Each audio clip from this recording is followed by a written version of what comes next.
우리 교리가 여기에 들어있다고 말씀드렸죠.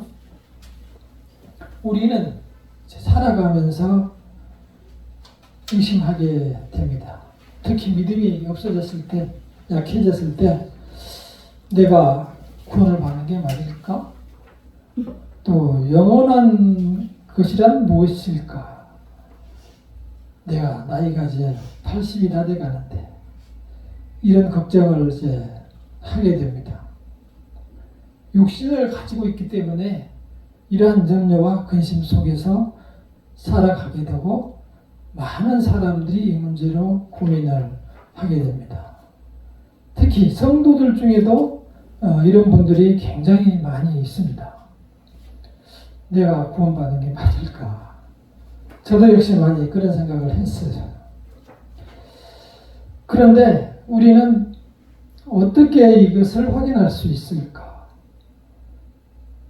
첫째는 선택 하나님의 자녀로 부르심을 받은 자들은 절대 내 마음대로 살아보자 그러지 않습니다. 왜? 내가 하나님의 부르심을 받았는 자녀인데 하나님의 자녀가 하나님 앞에서 보고 계시는 영원한 하나님 앞에서 내 마음대로 살자 이게 할 수 없어요. 설령 그렇게 해서 세상으로 나갔다고 할지라도 아까 빌리 그레함 목사님의 아들처럼 큰 고민 속에서 두려움 속에서 세상에서 짐을 가지고 살아가게 됩니다. 그것이 하나님의 자녀의 모습입니다.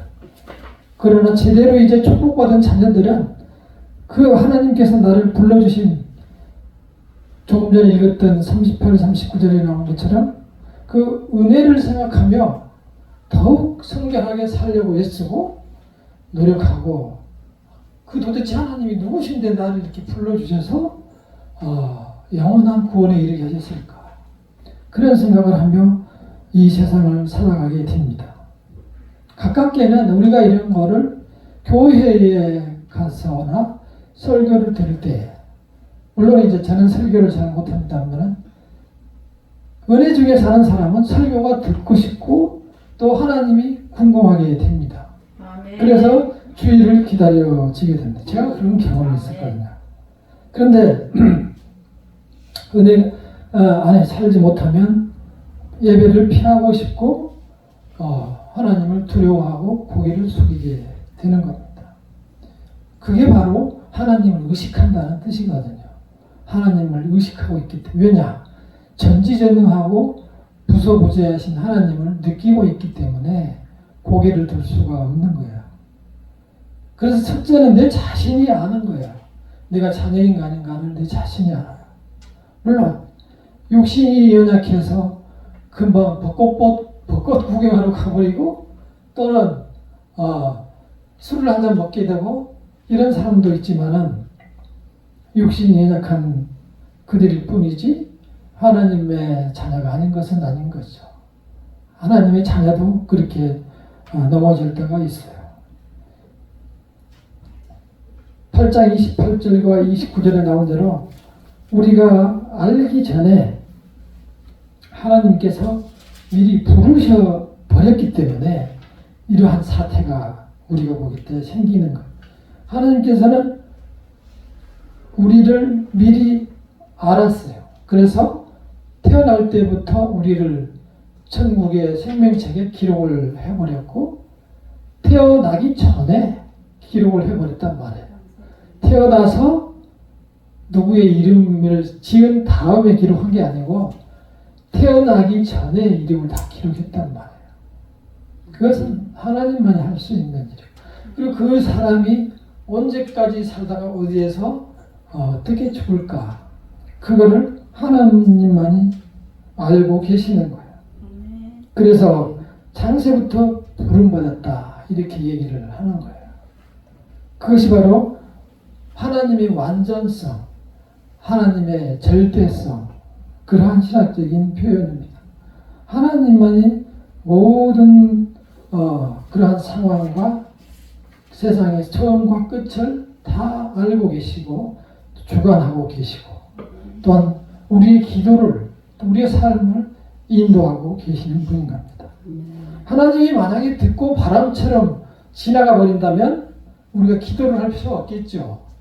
그러나 우리 자녀들의 부르신 자들의 기도에 반응하시기 때문에 우리가 그분께 기도를 드리는 거예요. 네. 세상에는 우리가 살아가는 세상에는 그런데 끊임없는 죄와 유혹들이 우리 육신의 눈으로, 입으로, 코로, 귀로 유혹을 합니다. 우리 이런 것들로부터 끝까지 죽을 때까지 벗어날 수가 없어요. 절대 못 벗어나요. 단지 우리는 하나님께 내 자신을 의뢰함으로 늘 하나님께 나아가라는 그 노력 속에 살아가는 것이 견인의 삶입니다. 그래서 여기 이제 2번에서부터 보면은 그 게으른 자는 은혜를 누리지 못한다 라고 얘기했는데, 우리가 쉽게 생각해도 예수께서 우리에게 구원을 주실 때 어떻게 주신 구원인데, 십자가 자기 하나뿐인 하나님의 자녀를, 아들을, 예수 그리스도를 십자가에 보내서 우리의 죄를 다 덮어주신 그렇게 힘든 구원이었었는데, 우리가 쉽게 구원은 게으른 자들이 누릴 수가 없는 거예요. 게으른 자. 그래서 성경에서는 게으른 사람을 게으름을 죄로 표현하고 있는 거예요. 우리 주어진 세상을 열심히 살면서 안 될 때 하나님을 바라보고 하나님의 은혜를 바라보며 기도하며 살아가야 되는 겁니다. 그래서 이 세상에서는 우리가 살아갈 수 있는 길은 끊임없이 주님께 의지하고 또 주의 성령께서 끊임없이 우리를 이끌어 주시는 그것이 바로 2번에 나오는 견인의 교리입니다. 견인을 다 같이 한번 읽어보겠습니다. 견인 시작. 성령님께서 신자의 마음속에 신적인 은혜의 역사를 시작 계속적 은혜의 목적을 달성하시는 지속적인 역사입니다. 시작을 보면 누가 하신다고 그랬어요? 성령님께서. 우리가 때로 사람들이 다른 교단과 구분이 되는 부분들이 이거를 우리가 막 기도해가지고 쟁취를 한다. 구원을 쟁취한다. 구원을 얻는다. 이러한 표현들을 많이 하는데, 우리의 간절한 기도와 성령님의 이끄심이 없이는 구원이 이루어질 수가 없어요. 인간이 만약에 열심히 노력하고 금식하고 해서 구원을 받을 수가 있으면 굳이 하나님의 독생자가 십자가를 힘들게 질 필요가 없었겠죠. 그래서 우리의 마음을 움직여서 하나님을 향하여 힘있게 살아갈 수 있는 그런 힘을 주시는 분이 바로 성령님이십니다. 그래서 실질적으로 삼위일체 하나님이기 때문에 우리는 예수님이나 하나님께 기도하고 그런 표현을 많이 쓰는데, 실제 예수님이나 성령님이나 하나님이나 한 분이신 거예요. 어느 분에게 기도를 해도 마찬가지예요. 이제 우리 이 육신이, 인간이 생각할 때 하나님께서 창조의 사역을 담당하시고 그리스도께서 내려오셔가지고 육신의 우리의 죄를 십자가에서 씻어주시고 이제 성령을 보내서 성령께서 역사를 하신다. 우리는 이러한 맥락으로 파악을 하고 있는데, 우리 인간이 보기에 그렇지 하나님은 창세부터 성부, 성자, 성령의 모습으로 창세부터 계셨고, 예수 그리스도께서 십자가에 달리실 때도 계셨고, 가신 후에도 세 분이 삼위일체 하나님으로 여전히 계셔서 우리에게 역사를 하시는 거예요. 그래서 우리가 기도할 때 맨 마지막에 뭐라고 기도해요? 예수님의 이름으로 기도합니다. 이렇게 하는 거예요. 예수께서 하늘로 올라가시고 성령님을 보내주셨으면 이제는 성령님의 이름으로 기도합니다. 그래야 되는데 예수님의 이름으로 기도합니다. 이렇게 하죠. 네. 그러니까 세 분이 삼위일체 하나님으로 계시기 때문에 우리가 그런 식으로 표현을 하는 겁니다. 어쨌든 우리가 이 세상에 살아가는 동안에 우리까지 우리 자신을 완전하게 할 수 없기 때문에 끝내 우리는 하나님께 의지하고 살아가야 됩니다. 우리가 많이 생각하고 하루하루를 힘들게 살아가고 모든 일이 마음대로 안 되는 것은 이 세상에 죄로 가득한 사람들이 항상 같이 살아가기 때문에 우리의 삶이 힘든 겁니다. 근데다가 우리까지 같이 살면서 죄로 멍들고 병들어 버렸어요. 그래서 우리 자신이 심지어는 병이 들어있는지도 잘 몰라요. 요즘 선거철이죠. 선거를 하는데 어떤 사람들은 막 이렇게 하나님의 나라 건설을 위해서 누구를 찍어야 된다 이런 얘기를 이렇게 했는데 그리고 나라가 무슨 공산주의가 되니 어쩌니 걱정하면서 이렇게 얘기를 하는데 제가 볼 때는 나라 걱정할 일이 아니고 그 사람 걱정할 그 사람 그분의 건강이 훨씬 걱정되는데 나라 걱정한다고 나라가 뭐 공산화되면 안 된다 그러면서 이제 뭐 이렇게 전단지도 주기도 하고 몇 번을 찍으라고 얘기를 하는데요. 지난번에 제가 선거를 안 한 것은 국민으로서 반드시 선거를 하는 게 좋겠지만 안 하는 것도 권리예요. 하는 것도 권리고 안 하는 것도 권리. 의무는 아니에요. 그러니까 의무야. 뭐냐면은 왜 제가 그러냐. 우리는 우리의 나라가 어디예요? 우리 나라가 어디냐? 천국이요. 천국이 천국. 하늘나라가 우리나라예요. 우리는 잠시 여기 있다가 하는 나그네들이에요. 나그네들. 나그네들인데 이 나라를 지켜야 된다고 할 게 아니고 천국을 지키려면 먼저 뭘 지켜야 돼요? 내 마음을 지켜야 돼요. 내 마음을 세상에 빼앗기면 안 돼요. 내 마음의 세상을 빼앗기기 때문에 그런 세상 일에 집착하는 거예요. 내가 투표를 그때 안 했다고 하는 거는 나를 세상으로부터 잠시 떼어놓는 것이 나의 영혼을 위해서 더 좋기 때문에 안 했다는 거예요. 왜?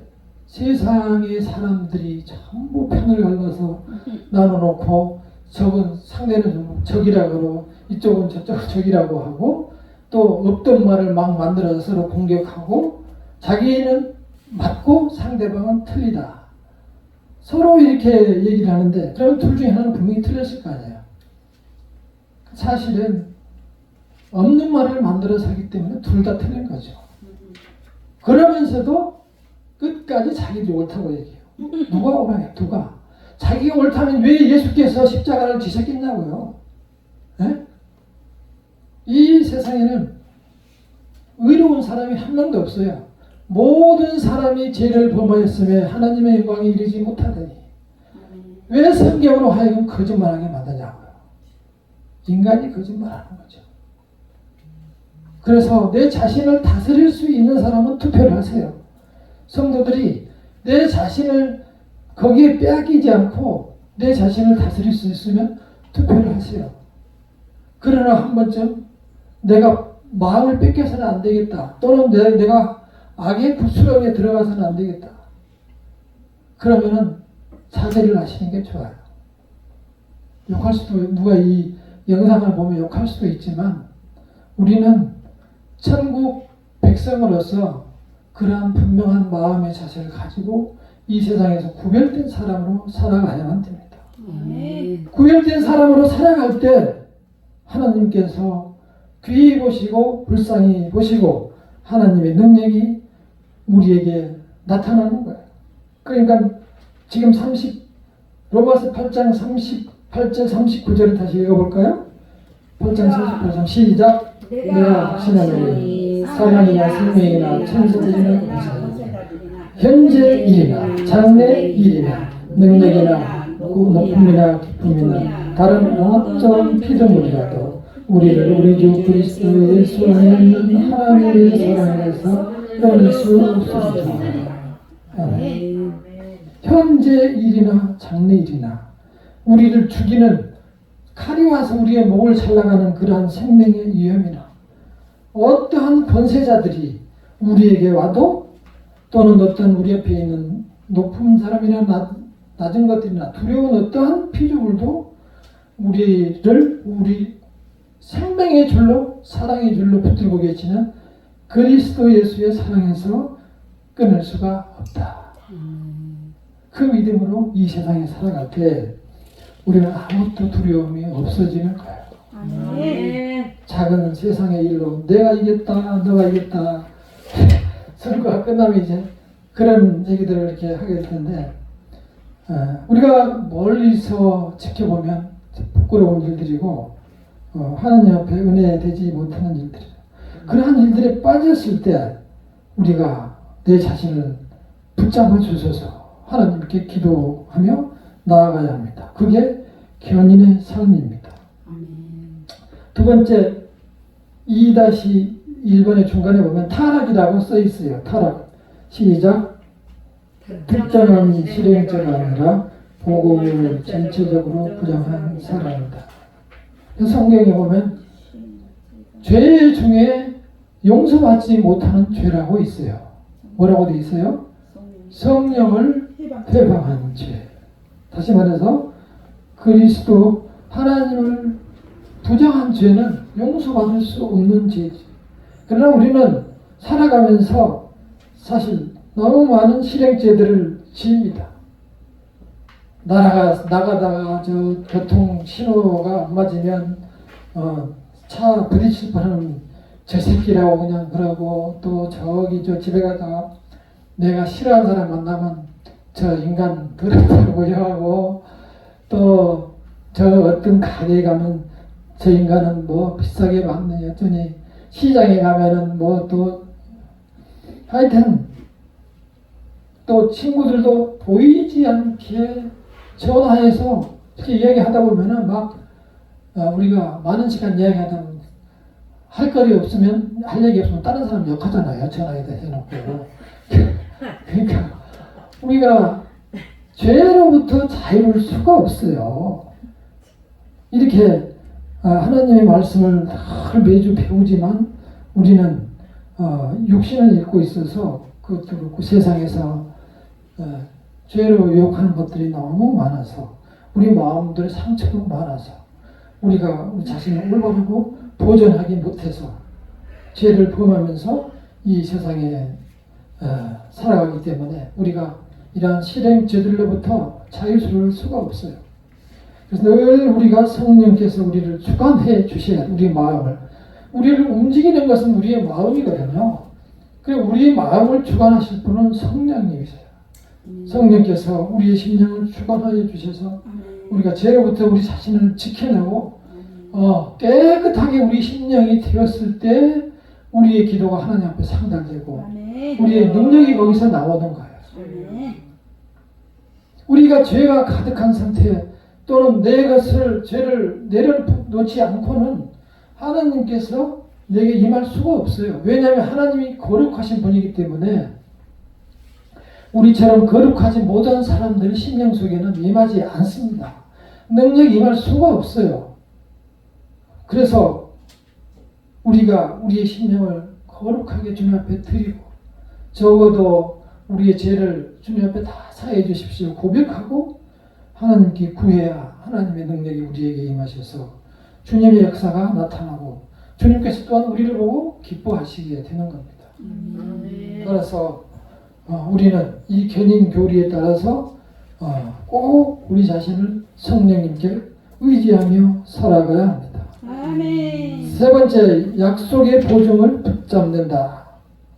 그래서 지금 우리가 말씀드린 대로 하나님께서는 절대 의존하는 마음, 절대 의존, 절대 부탁하는 마음을 받으시고 또 그러한 마음을 요구하십니다. 어떠한 환경의 위협에도 우리 자신들이 마음을 내어줘서는 안 됩니다. 그래야만 우리가 평안을 지키며 살아갈 수 있습니다. 그리고 하나님께서는 한번 이름을 적어 놓으신 성도를 다시 지웠다가 다시 써다가 그러신 분이 아니에요. 한번 생명책에 기록을 하신 분은 그대로 끝까지 보존이 돼요. 하나님은 변개치 않으신 분입니다. 변함이 없습니다. 실수와 실패가 없습니다. 하나님께서 그래서 구원받은 성도들은 보증을 해주는 거예요. 그래서 하나님께서는